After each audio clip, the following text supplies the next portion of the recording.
Have you ever wondered about how gas giants shield inner planets?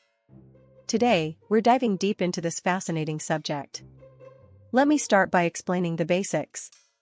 How gas giants shield inner planets is an incredibly interesting area that affects many aspects of our daily lives. First, let's look at the history and origins.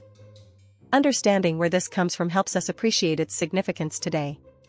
Now, here's something really interesting. The way this works is more complex than most people realize, involving several key components that work together. Let's break down the main points one by one, starting with the fundamentals that everyone should know. Another fascinating aspect is how this connects to other related topics and influences various fields of study. As we can see, how gas giants shield inner planets is truly remarkable when you explore it in depth. The more you learn, the more interesting it becomes. If you found this video informative, please comment and subscribe for more deep dives into fascinating topics.